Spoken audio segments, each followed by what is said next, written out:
So we start tonight with what the World Health Organization is calling the greatest global health concern.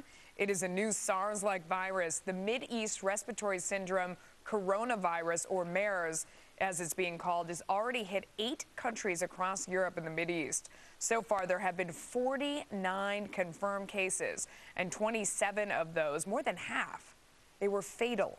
You remember the panic and subsequent economic impact of the 2003 SARS outbreak.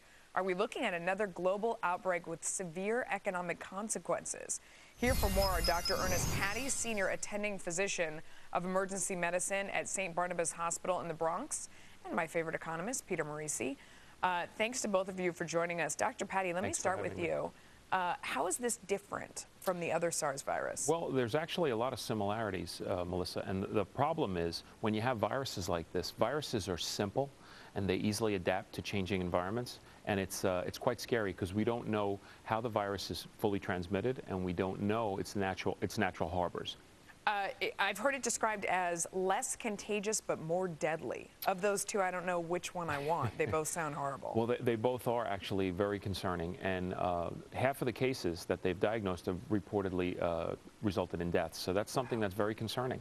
You know, and the World Health Organization is right to raise the alarm about this. Yep. Peter, that's what makes me nervous when the WTO steps in and says that this is the issue that is their greatest concern, you know, or something like that around the world.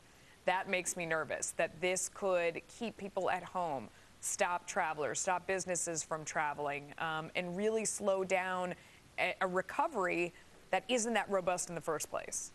Well, absolutely. The recovery is really not very strong in 2013. It's much less than 2012.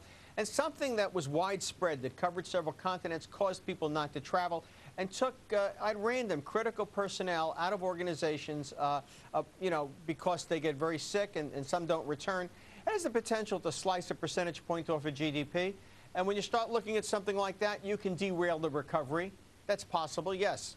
Dr. Patti, what is the appropriate response to something like this? Well, really what we have to do is first you have to isolate cases like this, and I think that's the goal right now. They're effectively doing that. But we really need to find out more about this particular strain of virus.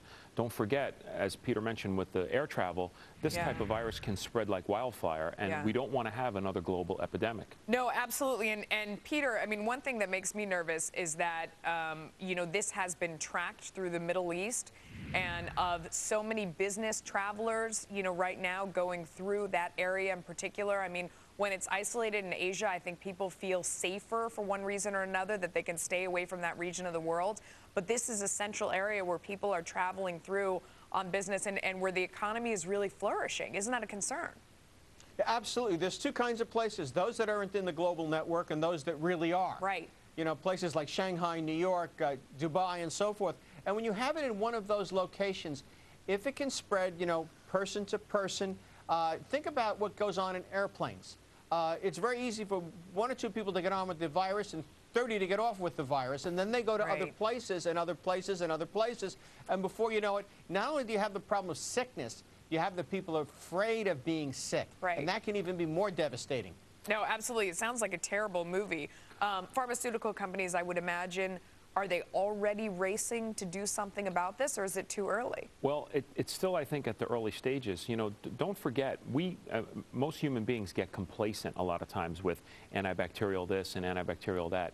Common sense really dictates preventing this in a lot of cases. What can I do? Well, we think it's spread by droplet or respiratory droplet. Now, what I mean by that is a person sneezes or coughs, and the microaerosolized viral particles go on the doorknobs, the countertops. You touch it, and then you put your fingers in your mouth or your nose, or you transmit it to yourself sometimes. It's disgusting. Yeah, it is, but that happens every day. People are constantly touching their faces and then inanimate objects.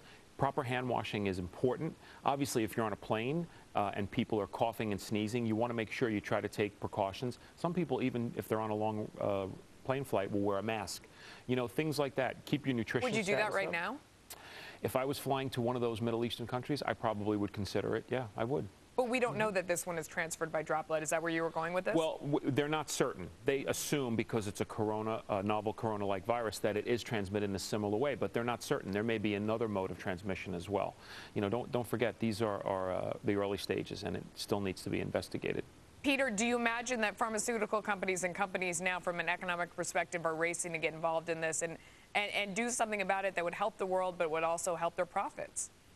Well, you can't blame them for doing that. They have to know enough about have to know enough about the virus to come up with a vaccine to go into the flu shot or some sort of antiviral drug. And what we're hearing from the doctor is that we know so little about it and we haven't adequately isolated it. If you don't isolate it, you can't address it. Isn't that right, doctor? Yes, that's correct. I mean, don't forget, they've also found cases in Germany and France. We know about France, but Germany and Great Britain actually have isolated cases as well. So it is in Europe as well. All right. Gentlemen, thank you so much. We appreciate your information. Thank you very much for having us. Take care. Time now for